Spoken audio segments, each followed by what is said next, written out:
How's it going, everyone? Hope you're all well, looking after yourselves. Mr. Boulder here, and I'm back tonight with my answers to Scott the Rock Scout's 2022 metal tag. 20 questions set by Scott. He's on the verge of 1,000 subscribers, so if you're not familiar with Scott's channel, then head on over there and give him a sub. Let's get him up to 1,000 subs. Great questions by Scott. He set these about 6 days ago. So going to get right into them now. 20 questions to answer. First question is your favourite reissue of 2021. I've gone for something out of the recent Overkill box set, the Atlanta Years. This is Overkill's Horoscope from 1991. Original copies of this are hard to find. So yeah, really glad to finally have this on vinyl. This is a superb album. I only heard it for the first time about 18 months ago. Great stuff on this. Coma Infectious, Thanks for Nothing, Bare Bones, title track's brilliant. Live Young, Die Free, Nice Day for a Funeral, Solitude. Great stuff there. I was going to show a couple of other things, but they were shown by other people, so I decided to show this instead. But yeah, really happy to finally have this. Overkill's Horoscope from 1991, my favourite reissue of last year. A band you discovered, old or new, in 2021. I discovered these through Metal Miners. Anthony had this playing in the background of a video a while ago. I could obviously hear it playing and absolutely loved what I heard. This is Horrendous and their album Idol. Brilliant stuff. This reminded me of Spheres by Pestilence, which is an album that I absolutely love. And because it sounded like that, I decided to pick this up. I'm so glad I did. Technical death metal, fantastic stuff. Great vocals, brilliant riffing, bass up nice and high in the mix. Brilliant technical death metal, which I absolutely love. Never heard these guys before until Anthony had them on the background on his videos, and it's superb stuff. So that's a new discovery from last year, Horrendous, and their album Idol. Brilliant stuff.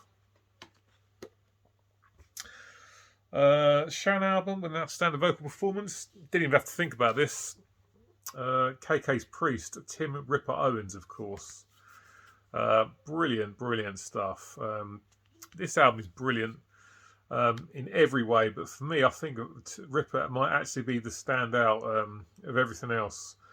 A great album full of loads of great guitar riffs. Drums are superb. Love the songs, but for me, Ripper's the highlight here. This is Sermons of the Sinner. Come back a few months ago, and it's just brilliant. And Tim sounds absolutely fantastic, as he does on everything that he sings on. The guy's just got a phenomenal range vocally. Of course, you're not replacing Rob Halford and Judas Priest if you haven't got a good vocal range. And for me, Ripper Owens' best vocal performance of 2021. Absolutely fantastic. Show a gap filler. Megadeth's World Needs a Hero. This is a shit album. But because I'm a completist, I have to have all the albums on vinyl, even when they're not very good. And this one's not very good at all. It's got a few decent tracks, but on the whole, it's very underwhelming. Moto Psycho's okay. Disconnect's okay. Title track's alright. Dread and the Fugitive Mind is actually very good. But there's a lot of stuff in there that is just very average, and I don't really care for. So this is definitely a gap filler in my collection. World Needs a Hero from 2001, definitely not one of Megadeth's best. Show a cheap pickup from the year. Latest album from Trivium. This is In the Court of the Dragon. Just picked this up about 2 weeks ago. Really good album. This was just £4.99 on Amazon. And I picked the CD up because the vinyl was £47, which is an absolutely ridiculous amount of money for a new record, which I simply will not be paying until it comes down in price. So the CD will do for now. Thank you very much. Trivium's In the Court of the Dragon, a nice cheap pickup from last year. Your favourite artwork from a new release? The latest Pestilence album, Exitium, which is a great album, and I'm absolutely loving the artwork here. Just take a look at that. Very good. Looks very sci-fi like, I think. I don't really know what's going on here, but it looks great, and it's my favourite artwork of last year. The latest album from the Dutch death metal masters, Pestilence, Exitium. Great album and superb artwork there. Your favourite track from 2021 is the title track from Bayley's latest album, War Within Me.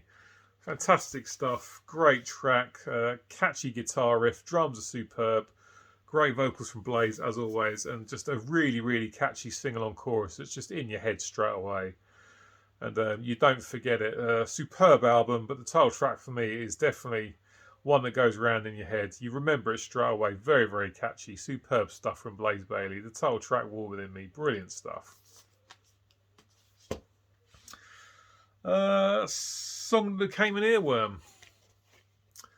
The first song on the Smith Kotzen album, Taking My Chances, is just absolutely brilliant. And it was just in my head straight away as soon as I heard it.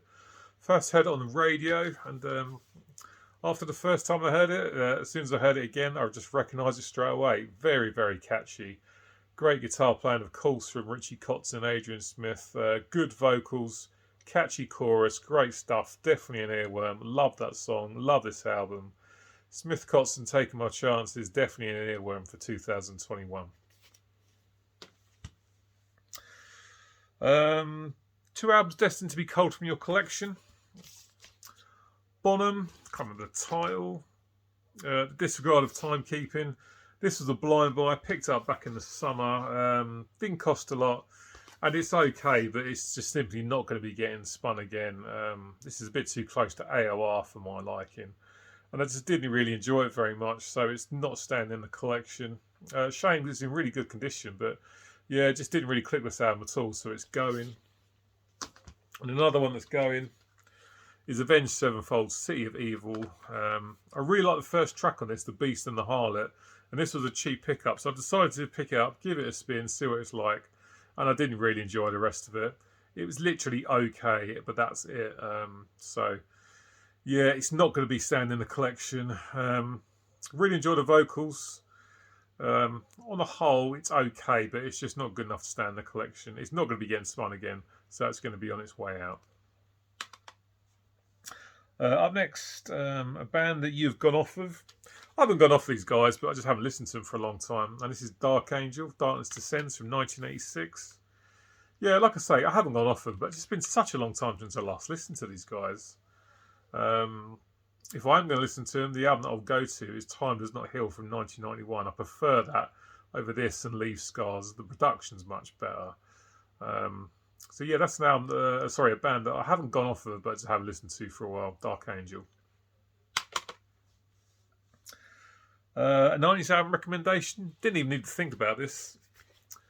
Testaments of Gathering from 1999 is a phenomenal thrash metal album that if you haven't heard it, you need to check it out.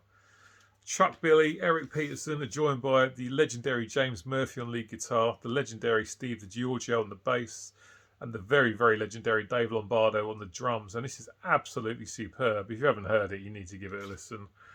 Eyes of Wrath, Down for Life, fantastic stuff. True Believers, awesome. Sewn Shut Eyes, Fall of Cycle Down. A phenomenal album from the 1990s that's probably overlooked a little bit. And if you're in your thrash and you haven't heard this, then you've definitely got to give this a listen. I absolutely spun this tons when I first got it. First got this CD back in 1999, and this came out a couple of years ago, I think, this reissue.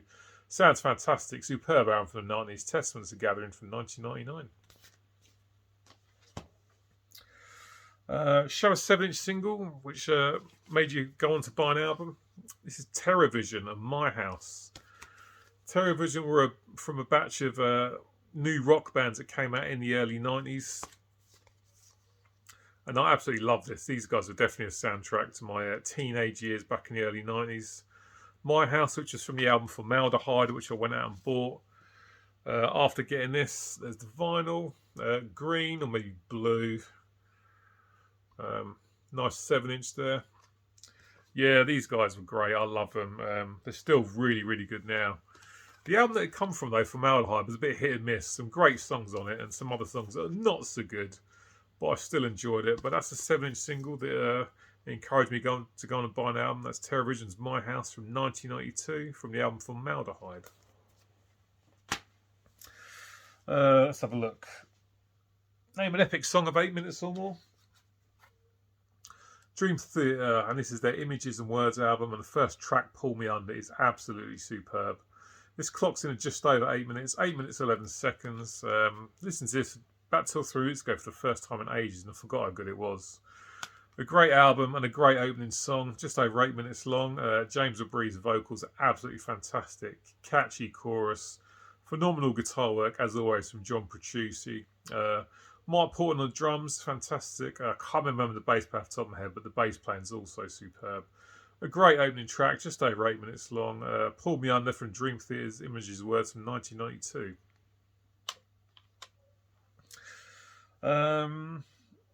Quick opinion on Record Store Day. I'm a bit indifferent on Record Store Day, to be fair. I don't hate it, but at the same time, I don't really care for it either. I have got some stuff from Record Store Day, but it's been stuff that I've picked up once I've been to a shop, sort of say a month, 6 weeks afterwards, and they have that box of the leftover stock that didn't sell. But as far as actually standing outside a shop at 6 o'clock in the morning waiting to get in, no, never done it. I'm never going to do it. To be fair, a lot of the releases don't appeal to me anyway, so that's probably another reason why I'm not too fussed about it. But yeah, do I hate it? No. Do I care for it? No. What music part of your musical setup would you change? To be honest, nothing. The turntable I've got is a fairly cheap one, to be fair. It's an Audio Technica LP60. Nothing fancy about it at all, but it was a cheap pickup and it does the job well. And I've had that turntable 7 years and it's still doing the job well now. So once that finally gives up the ghost, I'll probably upgrade to an Audio Technica LP120, something like that. But at the moment, while the LP60 is still doing the job just fine, I'm going to hang on to it, and there's nothing else really that I want to change. So not really got an answer for that one. Biggest musical disappointment of 2021? For me personally, I was supposed to be going to see Madness and Squeeze at the O2 in London just before Christmas, but I caught bloody COVID, so I couldn't go in the end. So personally, that was a big musical disappointment. And in general, disappointment, I mean, I know things have opened up now, but for a long time, there was no gigs going on. And as we all know these days, bands make most of their money through gigging. So you've got to feel sorry for the bands because a lot of them just were not making any money at all. Things have opened up now and are getting better, but yeah, for the most part of last year, there was no gigging going on. So yeah, the lack of gigs going on really, and you know, it was bad for the bands, of course. So that's a big musical disappointment. 2021. Name an album you're expecting or looking forward to in the new year. New albums coming from Destruction. I'm really looking forward to. I've heard the single and I really enjoy that. Megadeth have got a new one coming out this year, so I'm looking forward to that. And Napalm Death have also got a new album coming out next month, actually. And they're always a very, very good band. Very, very consistent in their discography. Consistent, I should say. So I'm really looking forward to a new album from them. Barney Greenway sounds just as pissed off now as he did 30 years ago. And Napalm never put out a really bad album. So I'm looking forward to that. Would you like to see release a solo album? Tony Iommi. I want to say this because I picked this up about 2 or 3 years ago. It wasn't on my radar to pick it up, but at the time when we still had a HMV in my town, this was sitting there in the racks week after week.